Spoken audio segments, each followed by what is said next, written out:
What's up, YouTube? This is Too Raw for TV. All right, so I'm convinced, without a shadow of a doubt, that there are people working within the media whose job it is to scour the internet for information or stories that will continue to denigrate Michael Jordan, to keep on promoting this idea that Jordan is overrated, trying to influence those who are not in the know that Jordan is not the GOAT. See, there are two things going on at the same time. This false agenda, this fake agenda of the media promulgating this misinformation that LeBron James is the GOAT. At the same time, they are continuing this crusade, the media, to try to put out anything and everything that makes Jordan look less than as great as we all remember him being. And I hate to say it, but it's actually working with the masses. It's actually working. Some of it is, because younger people just don't have an appreciation for history or knowing about the game. The NBA league doesn't really push the history like it used to in the David Stern regime. But anyway, or appreciate his history and talk about his history. But anyway, let me get to the point. So there's this article, a couple articles now putting out this excerpt from Scottie Pippen's book Unguarded that came out 3 years ago. Talked about how before the start of the 1992 season, Michael Jordan privately went to Bulls head coach Phil Jackson and told him that Scottie was the best all-around player on the team. So this is the excerpt. This comes from Scottie Pippen's book Unguarded. Something else happened on the way toward the United States capturing a gold medal in Barcelona. I gained respect from a place where it had been absent for the longest time. From Michael Jordan. He concluded that I was the best all-around player on the team, and on occasion even outplayed him. He never told me that himself. That wouldn't be like him. He told Phil at training in the fall of 1992, and I didn't hear about it until many years later. I have the way that is high praise from someone with 3 MVPs at the time, and to this day it means a lot to me.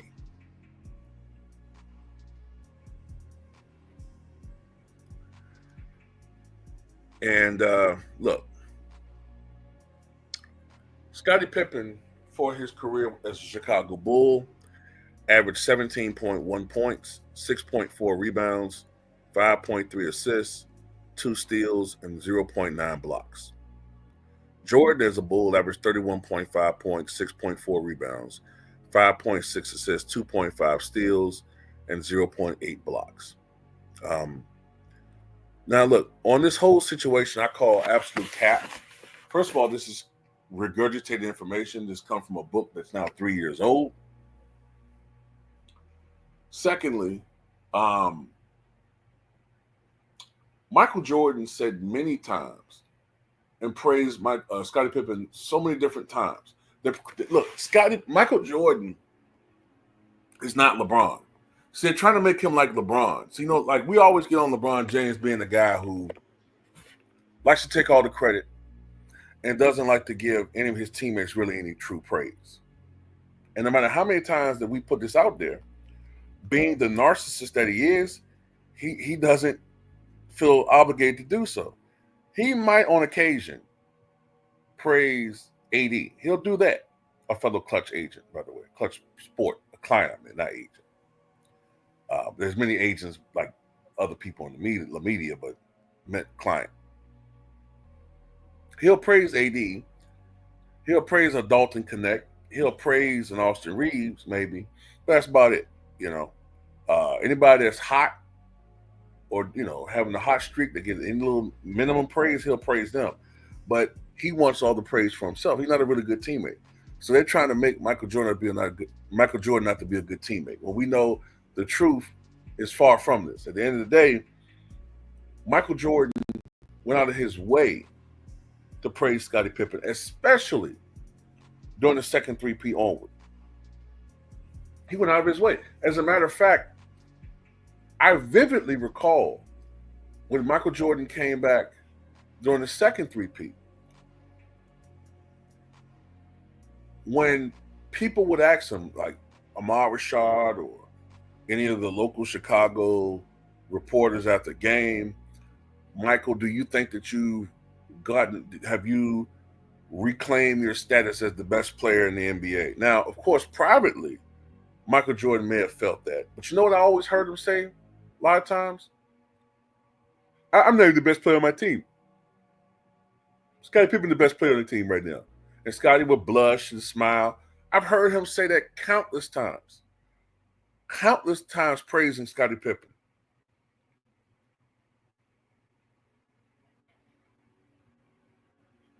What did we hear him say when he went to the Hall of Fame? I would have won none of those championships without Scottie Pippen. Scottie Pippen was by my side every time.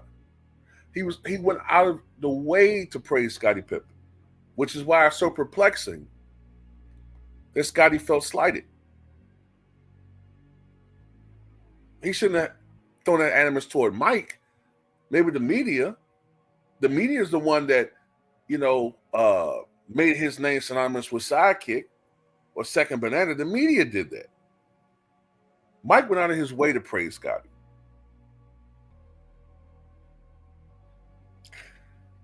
But it's a fact he did choke in Game 7 of the Eastern Conference Finals. It's a fact that there were many times when Scottie Pippen didn't show up offensively. That's a fact, especially during the second three-peat. But let's be honest here. The media basically created that term best all around exclusively for Scottie. How many times do us Chicago Bulls fans or just NBA fans in the 90s remember them saying the two best players in the NBA play for Chicago? They're the two best two-way players in the league.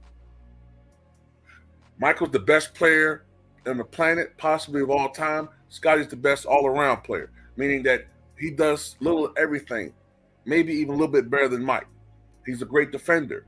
He's an above-average rebounder for a small forward. He's above average a passer for a small forward. He can score. He's not a great shooter, but he's working on that. Okay, he could drive the cup. He got the length. He could do all these different things on the court. We heard that exclusively for Scottie Pippen. But let's be honest, Michael Jordan helped to maximize Scottie Pippen. See, LeBron James can't do that for anybody else. LeBron James can't help to push a up-and-coming, budding young player to be great. He's an impatient dude. You know what I'm saying? He wants already cultivated talent to come to serve him and acquiesce his needs to be great. Jordan helped to create a Scottie Pippen. He helped to create a Horace Grant. So I call cap on this. Absolute cap.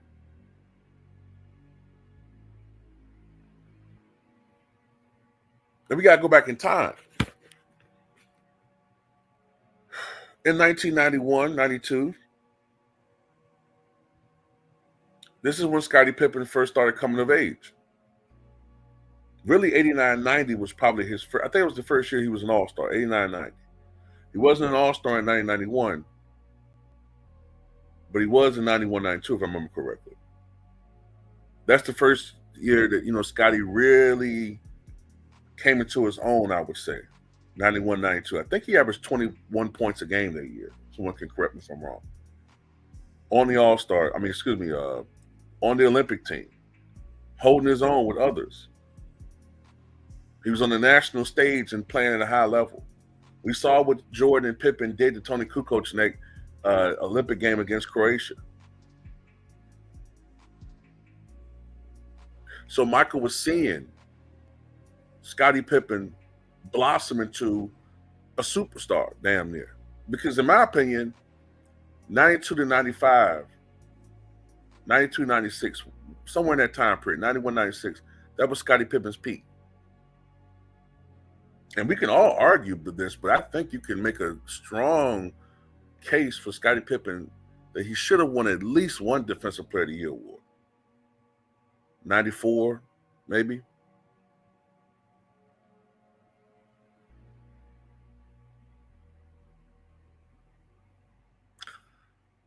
But at the same time, I think Mike probably felt at that moment, Scottie didn't need to hear that coming from him, that he's the best. It might have went to his head too early. I don't know everything going on internally with the Bulls. None of us do. But maybe he felt Scottie couldn't hear that type of praise yet. Maybe he wasn't ready for that. Because as we know, Scottie is a bit of an egotist. Michael was still the teacher. Scottie was the pupil.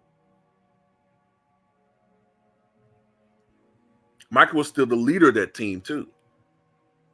But when he retired and Scottie proved himself outside of Michael Jordan being on the team, although to me, the Bulls performing the way they did was a testament to Michael's greatness because he taught these guys how to win. And they were all pretty much in their primes.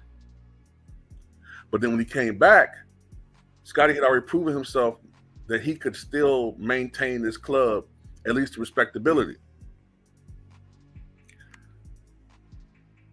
So the dynamics changed. Scottie had proven himself. Mike came back, and now they looked at each other more or less as equals. Although we knew Michael was still better, but Michael needed Scottie more. He needed Tony Kukoc more because his skill set, although he was still phenomenal, he still was not quite the same Michael Jordan. He needed his teammates more. So look, maybe from a psychological standpoint, maybe he did have to praise Scottie a little bit more. But yeah, anyway, I call cap on this because this making it seem like Jordan was an egotist who couldn't handle Scottie's greatness, and he just couldn't bear the thought of a guy being better than him. No, there's one guy already like that, and that's LeBron Ramon James.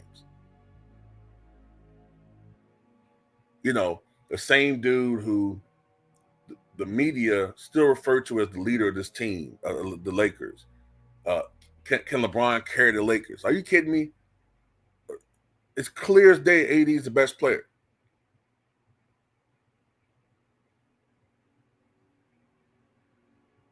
I mean, it's clear as day.